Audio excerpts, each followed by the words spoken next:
دنیا میں سب سے کمزور وہ شخص ہوتا ہے جس کے یقین میں کمزوری ہوتی ہے، اور دنیا میں سب سے بڑا قیدی وہ ہوتا ہے جو اپنے ضمیر کا قیدی ہوتا ہے۔ یقین جب لوگوں کے کمزور ہو جاتے ہیں پھر ان میں قوت فیصلہ ختم ہو جاتی ہے، پھر انسان اس کے لیے مشکل ہو جاتا ہے سمت کا تعین کرنا کہ میں نے جانا کدھر ہے، میری منزل کیا ہے، دراصل میں کون ہوں، میں یہ جو صبح سے شام تک سفر کر رہا ہوں تو میں کس لیے کر رہا ہوں، اس بیچارے کو خود نہیں پتہ ہوتا۔ یقین ایک ایسی دولت کا نام ہے جو سب سے پہلا فائدہ انسان کا یہ کرتی ہے کہ اس کے دل کو سکون عطا کرتی ہے۔ میری باتوں کی سمجھ آ رہی ہے آپ حضرات؟ اور یقین جو ہوتا ہے وہ اس کے لیے چلنا آسان کر دیتا ہے۔ تمام نبیوں کی قومیں بڑی بڑی سخت ہوئیں، حضرت ہود علیہ السلام کی قوم بڑی سخت قوم تھی۔ یہ جو سخت لوگ ہوتے ہیں نا، یہ بلیک میل کر لیتے ہیں، کبھی ڈرا کے، کبھی دھمکا کے، کبھی دبا کے۔ پریشر ہوتا ہے نا، ہمارے دور میں وزیروں کا بڑا پریشر ہے، کئی جگہ پہ پیروں کا بڑا پریشر ہے، تو ڈرتے ہیں لوگ، سہمے ہوئے ہوتے ہیں، مشکلات ہوتی ہیں، ڈرا لیتے ہیں۔ حضرت سیدنا ہود علیہ السلام کی قوم کے سرداروں نے آ کے کہا کہ ہود تو یہ کام چھوڑ دے، ورنہ ہم تیرے ساتھ بڑا سخت رویہ اختیار کریں گے۔ تو حضرت ہود نے ایسا فکرہ کہا کہ اللہ کو اتنا پسند آیا کہ قرآن مجید میں بیان فرما دیا۔ پتہ ہے کیا کہا حضرت ہود علیہ السلام نے؟ سخت قوم تھی، فرمانے لگے فقیدونی جمیعا، اگر میرا برا کرنے آنا ہے تو اکیلے اکیلے نہ ہو، سارے مل کے آؤ، میں دیکھ لوں گا تمہیں، اور ثم لا تنظرون، پھر مجھے کوئی مہلت بھی نہ دینا، مجھے کوئی گنجائش نہ دینا، میں کھڑا ہوں میدان میں، آؤ۔ یہاں تو ہمارے لوگ سہمے ہوئے ہیں، ڈرے ہوئے ہیں، فیصلہ نہیں کر پا رہے۔ دل دین کی دعوت دیتا ہے اور اپنے آپ کو باندھ بوندھ کے سیاستدانوں کے پاس لے جاتے ہیں، ڈرے ہوئے، مقابلہ نہیں کر پا رہے، کمزور لوگ کہتے ہیں جی میں تو نہیں نا چودھری بن سکتا، غریب کا بچہ تو نہیں نا کبھی آگے نکل سکتا۔ او بھائی، آگے نکل ہی غریب کا بچہ سکتا ہے، امیر کا بچہ کیسے آگے جائے گا؟ اس کے لیے تو مشکل ہے آگے جانا۔ تو ہمت پیدا کر۔ کسی شاعر نے کہا تھا حالات کے سہمے ہوئے لوگوں کو بتا دو حالات بدل جاتے ہیں، ایک جیسے نہیں رہتے۔ اپنے اندر استقامت، یقین کی دولت، ہمت۔ میرے رسول پاک صلی اللہ تعالیٰ علیہ وسلم نے یقین کی دولت دی صحابہ کو، یقین کی دولت۔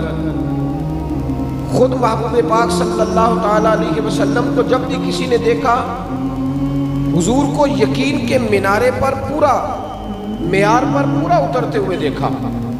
حضرت ابو سفیان رضی اللہ تعالیٰ عنہ روایت کرتے ہیں، صحیح بخاری میں موجود ہے، کہتے ہیں قبیلہ حوازن کے خلاف جب ہماری جنگ ہوئی نا، جب ہم تبوک کے لیے گئے، بڑا سخت قبیلہ تھا، جنگجو لوگ تھے۔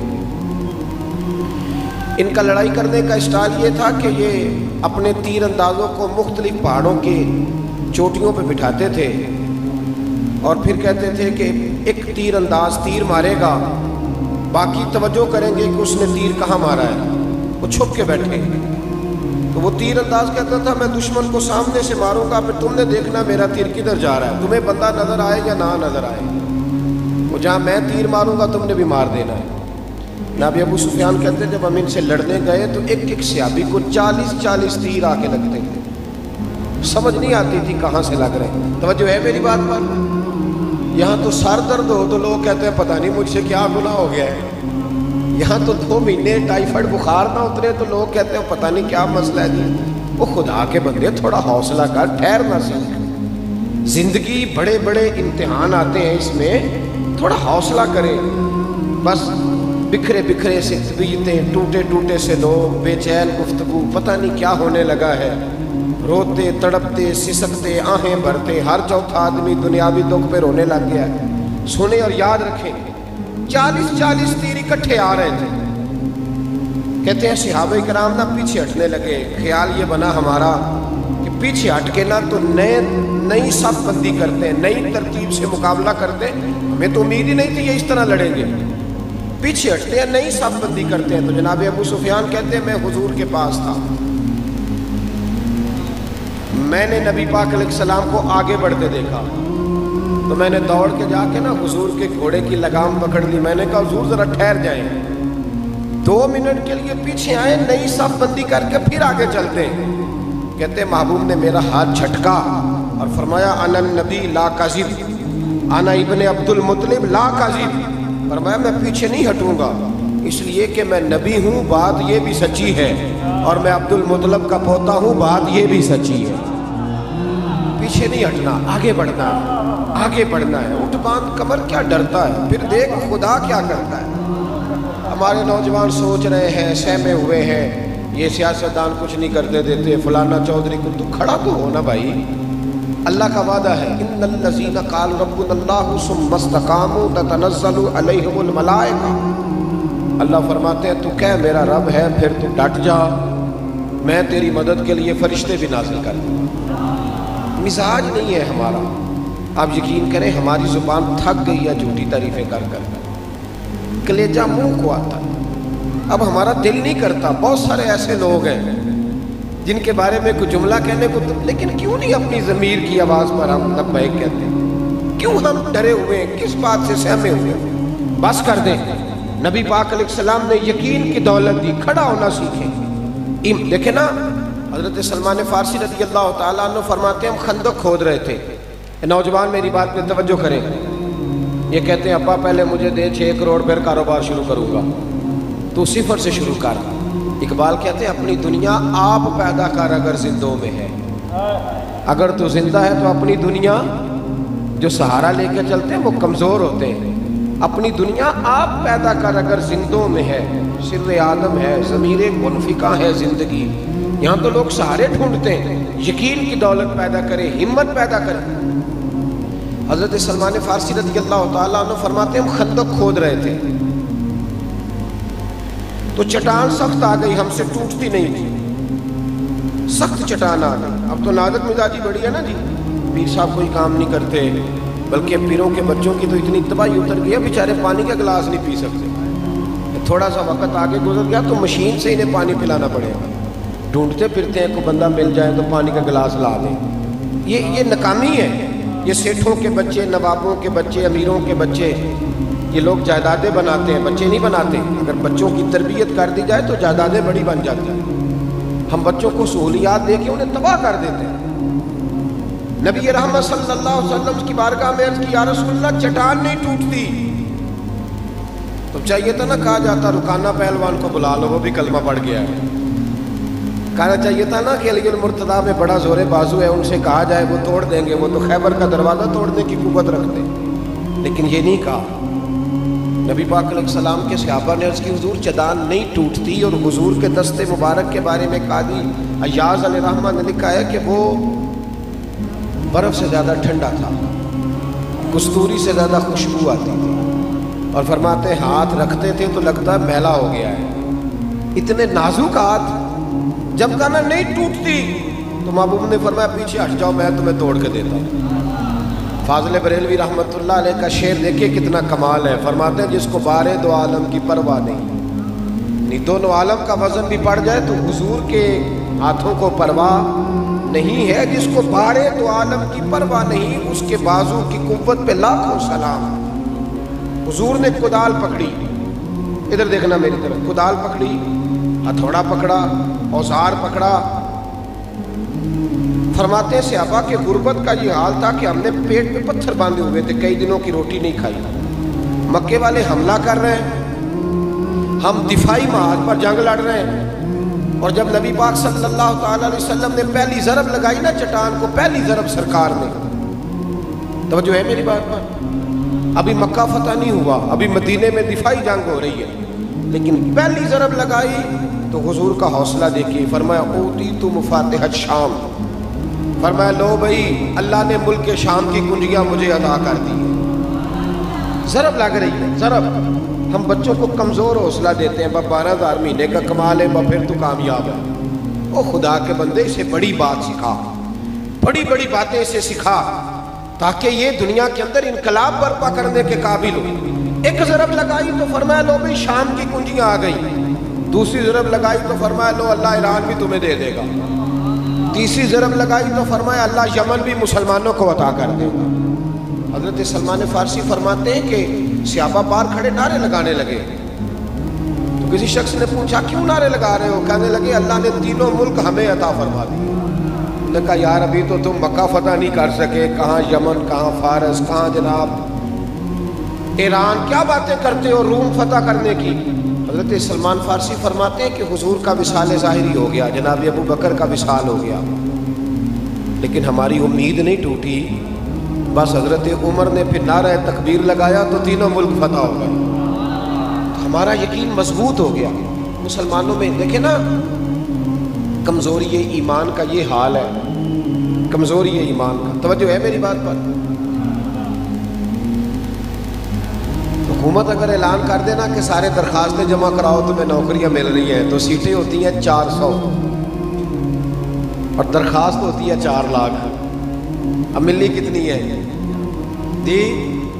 سب کو امید ہے کہ نہیں میں لگ جاؤں گا، پہلے پیپر بھی دیتے ہیں، تیاری بھی کرتے ہیں، بچے بیچارے دوڑ دوڑ کے تھک جاتے ہیں اور پھر سفارشیں بھی ڈھونڈتے ہیں۔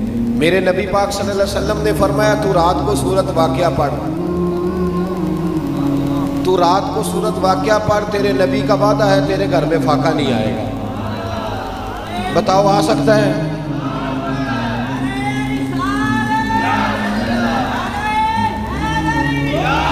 امام خازن نے اس حدیث کی شرح میں لکھا ہے، امام خازن کہتے ہیں کہ حضرت امیر المومنین سیدنا عثمان غنی رضی اللہ تعالیٰ عنہ کا زمانہ تھا، تو جناب عبداللہ ابن مسعود بیمار ہو گئے، شدید بیمار، ان کی بیٹیاں زیادہ تھیں، تو جناب عثمان غنی تیمارداری کرنے گئے گھر میں، توجہ ہے میری بات پر؟ تیمارداری کرنے گئے تو جا کے کہنے لگے حضرت عبداللہ ابن مسعود سے کہ آپ کی بیٹیاں زیادہ ہیں، بیٹا نہیں ہے، آپ بیمار شدید ہو گئے ہیں، اب پتہ نہیں کیا صورت ہوگی، تو میں چاہتا ہوں کہ میں خزانے میں سے ایک کثیر حصہ آپ کو دے دوں تاکہ آپ کی بچیوں کے معاملات بہتر ہو جائیں۔ تو جناب عبداللہ ابن مسعود پتہ کیا کہنے لگے؟ بیٹیوں کی فکر ہوتی ہے کہ نہیں ماں باپ کو؟ آخری دم تک لوگ جب وصیتیں کرتے ہیں تو پہلے بیٹی کے لیے کرتے ہیں، لیکن جناب عبداللہ ابن مسعود کہنے لگے حضرت عثمان غنی سے آپ بے فکر ہو کے جائیں، مجھے خزانے کی ضرورت نہیں، میں نے اپنی بیٹیوں کو خزانہ دے دیا ہے، میں نے اپنی بیٹیوں کو خزانہ کیا آکسفورڈ یونیورسٹی سے ایم فل کرا دیا ہے، یا انہیں آکسفورڈ یونیورسٹی سے پی ایچ ڈی کی ڈگری دلا دی ہے، کیا خزانہ آ گیا؟ جناب عبداللہ ابن مسعود کہنے لگے میں نے اپنی بیٹیوں کو سورت واقعہ یاد کرا دی ہے، اور مصطفیٰ کریم کا وعدہ ہے کہ سورت واقعہ پڑھی جائے تو فاقہ نہیں آتا۔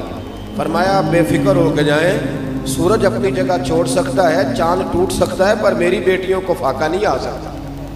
اپنے اندر یقین کی دولت پیدا کریں۔ ہم کمزور ہیں، کیوں؟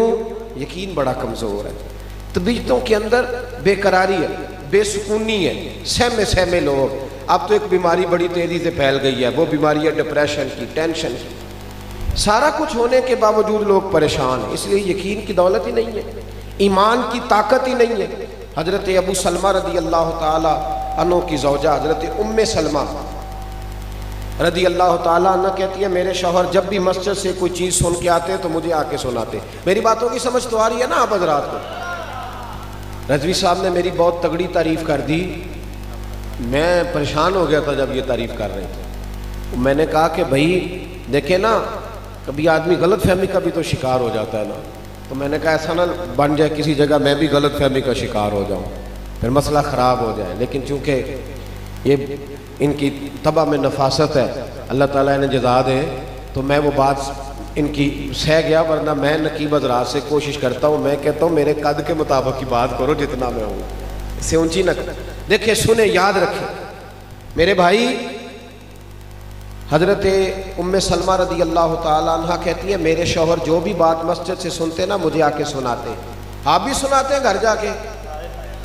جی، موٹر سائیکل کی ٹکر ہو جائے تو وہ سناتے ہو جا کے، لیکن جمعہ پڑھ کے جا کے گھر بات سنایا کرو، اس سے گھر میں نور پیدا ہوگا۔ جب گھر میں حضور کی باتیں چھڑیں گی نا، نور پیدا ہوگا۔ کہتے ہیں وہ جو بھی بات سنتے گھر آ کے سناتے۔ ایک دن آئے تو کہنے لگے لو ام سلمہ میں کمال سن کے آیا ہوں، آج بات تمہیں بڑا فائدہ دے گی۔ سناؤ۔ کہنے لگے آج نبی پاک علیہ الصلوۃ والسلام نے فرمایا جس بندے پر بھی کوئی مصیبت آئے اسے کہنا چاہیے انا للہ و انا الیہ راجعون۔ صرف موت کے وقت نہیں، الذین اذا اصابتہم مصیبہ قالوا انا للہ و انا الیہ راجعون۔ جب بھی کوئی مصیبت پڑے تو کیا کہنا چاہیے؟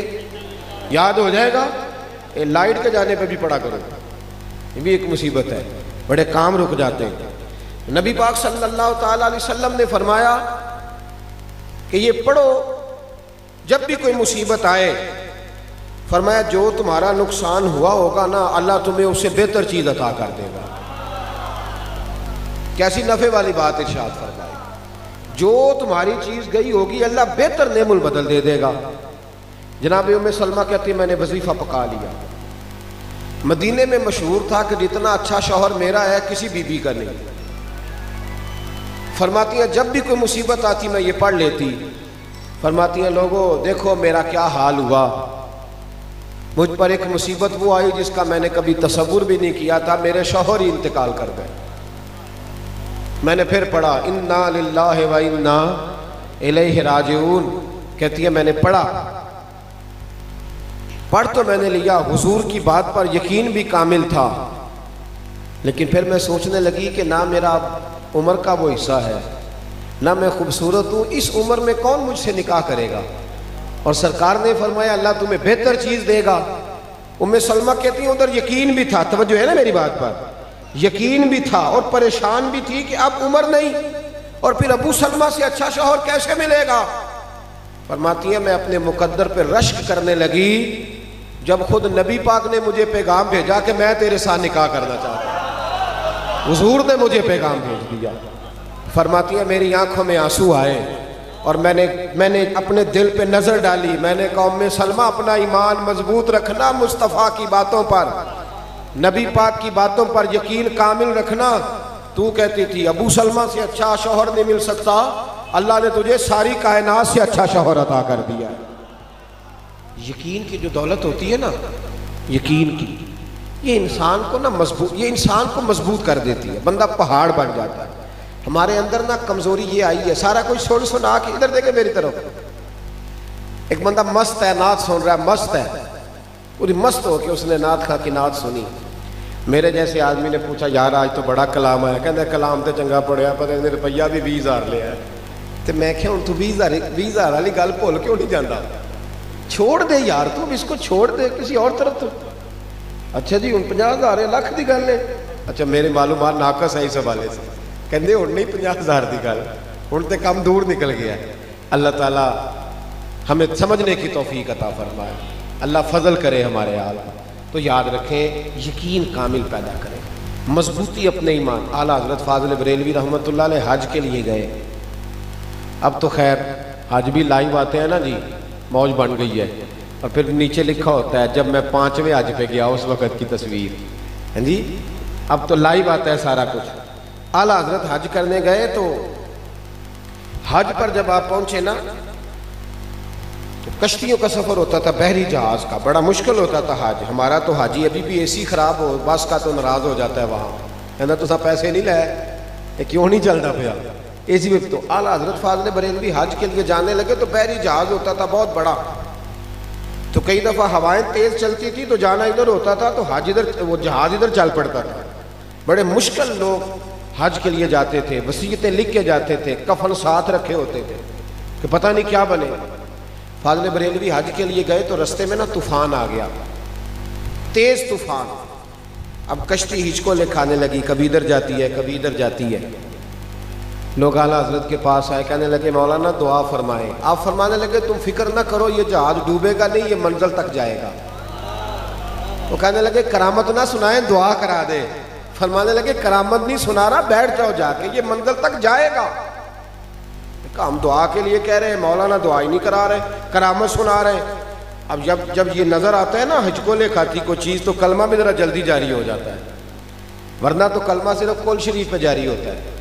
جی میں نے حاجی صاحب سے کہا تازہ حج کر کے آئے تو بیٹے کی شادی پہ ڈھول ڈمکا کیا، میں کیا حاجی صاحب جاندے ہیں تسی نعتاں پڑھائیاں سن تے حج تے جاندے ہیں تے ہن کی شروع ہویا جی؟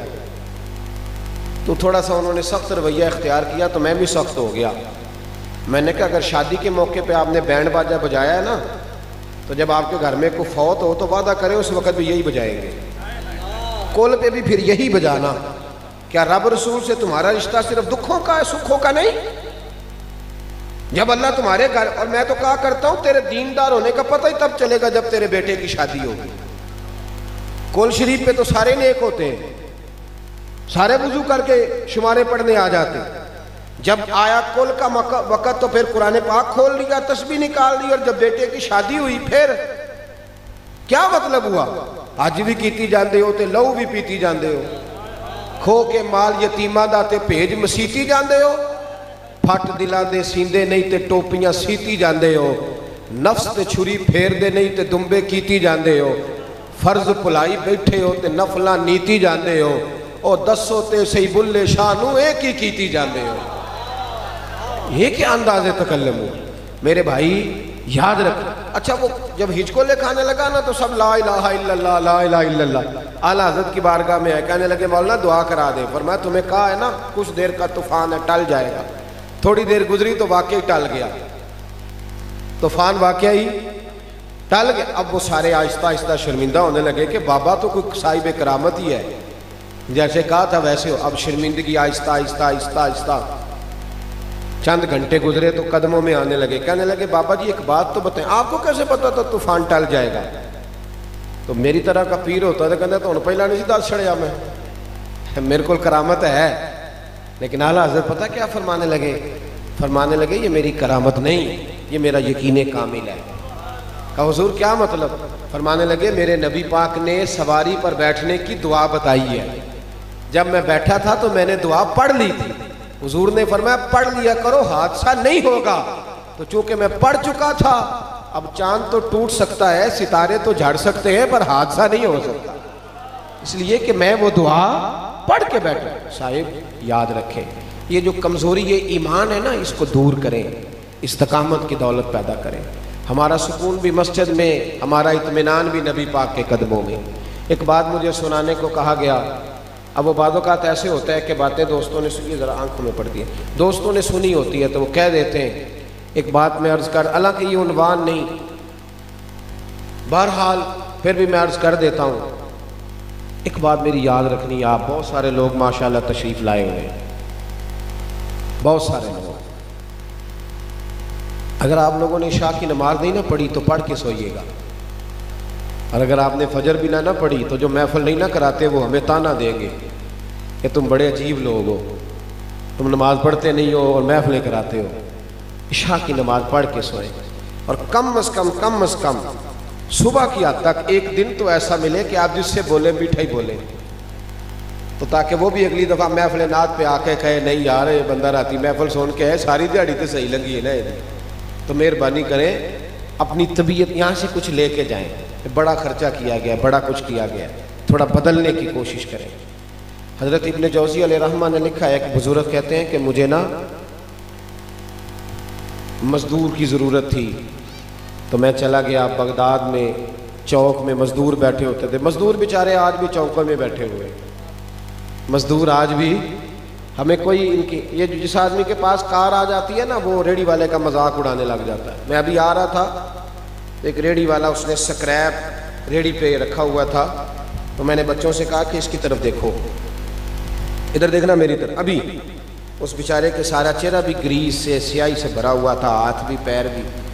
میں نے کہا اس کو نا 400 یا 500 روپیہ ملے گا یہ ریڑھی پہ سامان پہنچانے کا، جس کو 1 لاکھ روپیہ ملے گا نا وہ بسم اللہ کر کے نہیں پکڑتا، اس کو جب ملنے تو کہنا بسم اللہ الرحمن الرحیم، چاہے بیچارے کو صحیح نہ آتی ہو۔ یہ جو مزدور پھر اس میں سے جب یہ 100 روپے کی روٹی کھاتا ہے نا تو آپ یقین کریں جو 5 سٹار ہوٹل پہ کھانا کھاتے ہیں وہ اس طرح شکر ادا نہیں کرتے۔ پونے کو بھی اچار لگا ہوتا ہے لیکن ایک روٹی کھا کے نا تو کہتا الحمدللہ مال کا تیرا شکر ہے۔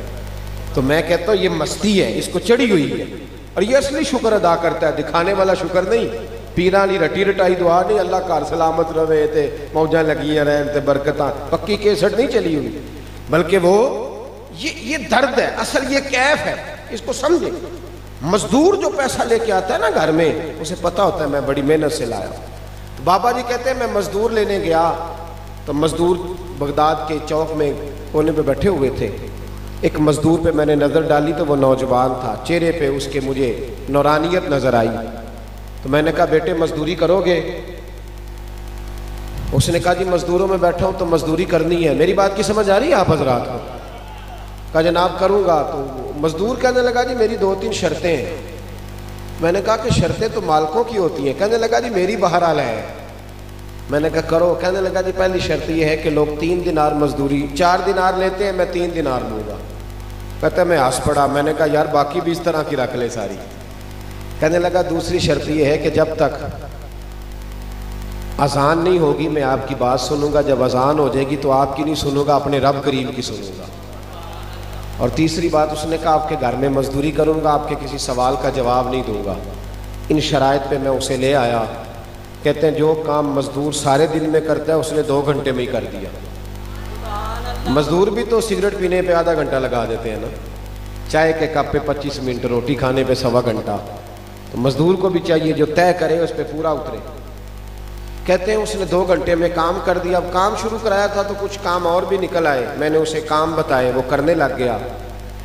ظہر کی اذان ہو گئی تو مٹی اس نے نکال کے باہر رکھی تھی دروازے کے آگے۔ اذان ہوئی تو اس نے کدال اور کئی وہیں چھوڑی، مسجد کی طرف چلنے لگا تو میرا بیٹا کہنے لگا اس کو ذرا سائیڈ پہ تو کر دو، رستہ ہے۔ کہنے لگا تیرے ابے سے بات ہوئی تھی کہ جب اذان ہو جائے گی پھر کسی کی نہیں سنوں گا۔ کہتے ہیں وہ نماز پڑھ کے آیا، دوپہر کا ٹائم تھا، میری بیوی کہنے لگی اس کو کھانا کھا لے، روزے بھی نہیں تھے، عام دن تھے، اس کو کہا کھانا کھا لو تو کہنے لگا میں نے روزہ رکھا ہوا ہے۔ کہتے شام ہوئی، اس کو 3 دینار دیے، کام کچھ اور نکل آیا تھا۔ میں نے اس کو کہا کہ کل کہاں ملو گے؟ تو کہنے لگا آپ سیانے بیانے بندے ہیں، بتائیں کل تک زندہ رہیں گے؟ تو میں نے کہا کہ ملنا ہو تو کہنے لگا بس آج کا وعدہ تھا وہ میں نے پورا کر دیا، اسی کسے دے کچھ نہیں جے لگ دے تو نہ کو ساڈا دردی۔ اللہ والوں کی باتیں اللہ کے لشکروں میں سے لشکر ہوتی۔ کہتے ہیں وہ چلا گیا، میں اگلے دن لینے گیا تو مجھے مزدوروں نے بتایا کہ صرف ہفتے والے دن آتا ہے۔ وہ کہتے ہیں میرا پورے ہفتے کا خرچہ 3 دینار ہے، جب 3 دینار کما لیتا ہوں تو پھر پورا ہفتہ وہ کوئی کام نہیں کرتا، عبادت کرتا، مصطفیٰ پہ درود و سلام بھیجتا رہتا ہے۔ کہتے ہیں میں نے ہفتہ انتظار کیا، اگلے ہفتے انہی شرائط پہ پھر لایا، تیسرے ہفتے بھی لایا، چوتھے ہفتے بھی لایا، 5ویں ہفتے گیا تو ملاقات نہ ہوئی۔ پوچھا وہ کہاں ہے؟ لوگ کہنے لگے بیمار ہو گیا۔ گھر کہاں کا؟ قبرستان کے پیچھے کچی بستی میں۔ کہتے ہیں میں وہاں گیا، دروازے پہ دستک دی تو کہنے لگا حضور مجھے پتہ ہے آپ آئے ہیں، آ جائیے۔ تو میں اندر گیا تو تیز بخار تھا۔ تمہیں کیسے پتہ چلا میں آیا ہوں؟ کہنے لگا حضور غریب کا پتہ لینے کوئی اللہ والا ہی آئے گا، امیر امیروں کی خبر لیتے ہیں۔ کہتے میں قریب بیٹھا تو تیز بخار تھا، میں نے حال چال پوچھا تو کہنے لگا بابا جی حال نہ پوچھو، میرے 2 کام کر دو گے؟ میں نے کہا وہ کون سے؟ اس نے جیب سے ہاتھ ڈالا، چند دینار نکالے، کہنے لگا میں آج رات کو انتقال کر جاؤں گا، یہ پیسے لے لو، کفن خرید کے نا میرا جنازہ پڑھ کے تو قبرستان میں دفن کر دینا۔ پھر دوسرے جیب میں ہاتھ ڈالا تو ہیرے کی انگوٹھی نکالی، کہنے لگا جب دفن کرو تو یہ ہارون رشید کو دے دینا، اسے کہنا تیری امانت ہے۔ کہتے میں نے کوئی اور بات کرنی چاہی تو رو پڑا، کہنے لگا بابا معاف کر دے، میں نے آج رات جانا ہے، بڑی معافیاں مانگنی ہیں اپنے رب سے، مجھے اللہ سے تنہائی کرنے دے، آپ جائیں۔ کہتے میں اٹھ کے آ گیا اور اس کی باتوں نے مجھے رات بھر سونے نہ دیا۔ اگلی صبح سورج چڑھنے کا انتظار کیا تو رات کئی سالوں کی ہو گئی۔ کہتے میں گیا، دروازہ کھولا تو خوشبوئیں میرا استقبال کرنے لگی۔ جب میں نے اس کے چہرے سے کپڑا ہٹایا تو لگا جیسے ابھی ابھی سویا ہے۔ کہتے میں تو 2-3 آدمیوں کو لے گیا تھا جنازے کے لیے، پر مخلوق پتہ نہیں کدھر کدھر سے آئی۔ اکھاں جدوں میٹیاں زمانہ مینوں روے گا، اپنا تے اپنا بیگانہ مینوں روے گا، تے جدوں نہ میں دسیا میں خاراں نوں میں خانے وچ، جام ٹوٹ جان گے تے میں خانہ مینوں روے گا، کئی لک لک رون گے تے کئی بک بک رون گے، گلیاں دا یانا تے سیانا مینوں روے گا۔ کہا پتہ نہیں کہاں سے مخلوق آئی، جنازہ پڑھا، دفن کیا،